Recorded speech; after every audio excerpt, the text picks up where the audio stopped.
kami dari kelompok 3 akan menjelaskan mengenai strategi operasional. Baik, pertama saya akan menjelaskan mengenai pengertian strategi operasional. Menurut Schroeder, Henderson, and Cleveland, mereka mendefinisikan strategi operasi terdiri dari beberapa komponen, yaitu tujuan, keunggulan khusus, dan kebijakan. Komponen-komponen ini membantu menegaskan tujuan apa yang akan dicapai dan bagaimana mencapai tujuan tersebut. Hasil strategi akan membantu mengarahkan dalam pengambilan keputusan dan seluruh tahap operasi. Definisi lain telah diberikan oleh Hayes and Wainwright yang mendefinisikan strategi operasi sebagai suatu pola yang konsisten dalam keputusan operasi. Sementara itu, Hayes and Wainwright memberikan tekanan pada hasil dari strategi operasi sebagai suatu pola yang konsisten dalam pengambilan keputusan.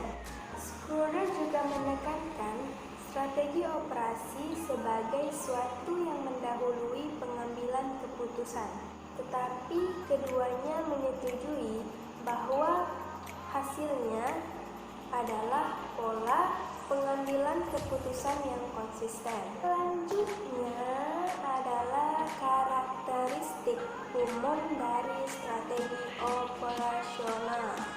Pertama, biasanya berjangka sangat panjang, lebih kurang 5-10 tahun.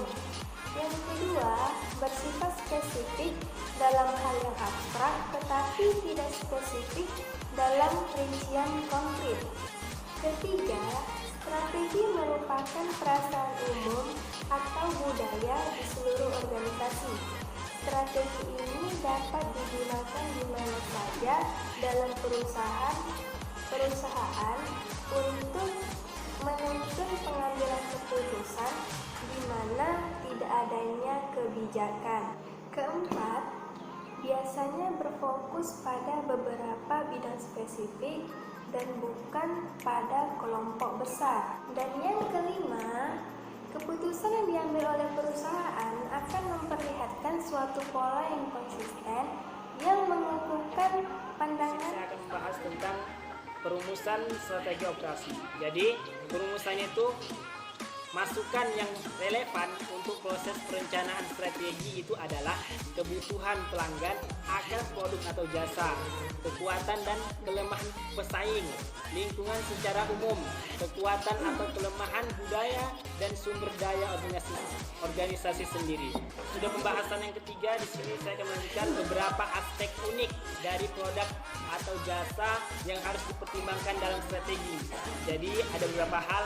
Yang pertama itu beberapa penghalang seperti modal. Jadi beberapa penghalang seperti modal tadi, namun tidak ada inventarisasi untuk stok guna menghadapi permintaan yang fluktuatif. Personel profesional harus ada, tetapi jika tidak ada, mungkin strategi dibatalkan. Itu dia.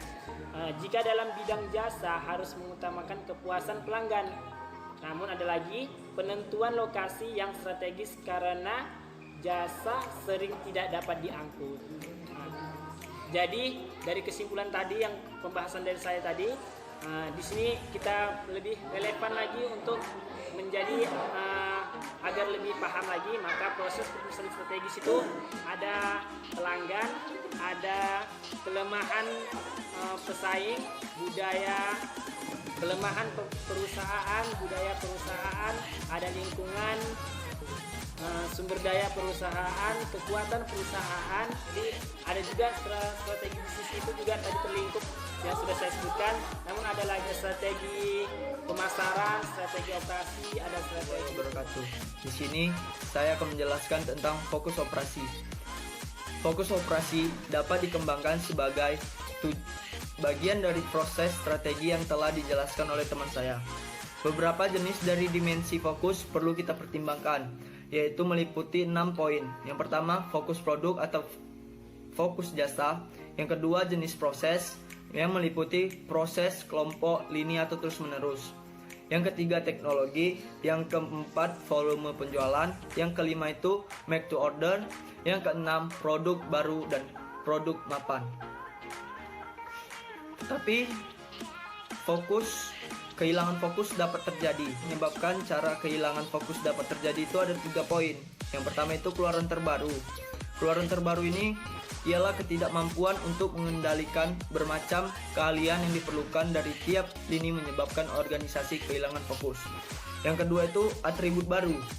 Atribut baru itu manajemen menambahkan sebuah corak baru pada keluaran yang bertentangan dengan fokus yang sudah ada, yang telah dibuat. Atau pasar meminta sebuah corak baru yang tidak dapat dipenuhi oleh perusahaan. Yang ketiga, tugas baru. Manajemen mungkin menambahkan tugas baru pada operasi, seperti mengurangi biaya, menaikkan kualitas, atau meningkatkan keamanan produk. Persyaratan seperti ini mungkin muncul karena ada peraturan undang-undangan baru, perjanjian kontrak, dan serikat pekerja. Akan tetapi permintaan akan mengkompromikan fokus perusahaan yang sudah ada dan mungkin menjadikannya tidak kompetitif di dalam pasar. Selanjutnya, merumuskan strategi operasi. Menurut Wainwright dan Hayes dari Harvard, strategi operasi dapat menyokong strategi bisnis melalui salah satu dari peran utama, yaitu ada 4 poin. Yang pertama itu operasi sebagai suatu yang buruk tetapi diperlukan. Pada tingkat ini, manajemen puncak melihat fungsi operasi sebagai keharusan yang patut disayangkan. Niat mereka adalah meminimumkan dampak negatif apapun yang mungkin dimiliki oleh fungsi operasi pada strategi bisnis yang sudah ditetapkan sebelumnya. Aktivitas dari prosedur operasi tetap dibuat fleksibel untuk bereaksi terhadap perubahan di dalam strategi, dan kemudian dimonitor melalui sistem pengendalian biaya dan kinerja yang rinci. Yang selanjutnya, yang kedua itu operasi berdasarkan diet pemeliharaan. Perusahaan melihat keharusan untuk membuat operasi tetap kompetitif dengan bagian industri selebihnya. Sumber daya dilokasikan agar tidak ketinggalan dari pesaing, tetapi kontribusi potensial dari operasi bagi daya saing perusahaan tetap diabaikan. Yang ketiga itu ada operasi bersama dengan fungsi lain-lain. Operasi bersama dengan fungsi pemasaran, keuangan, dan fungsi lain-lain secara aktif menyokong strategi bisnis. Strategi operasi dirumuskan dan diikuti, dan investasi dibuat untuk memastikan bahwa operasi dapat tetap menyokong strategi bisnis.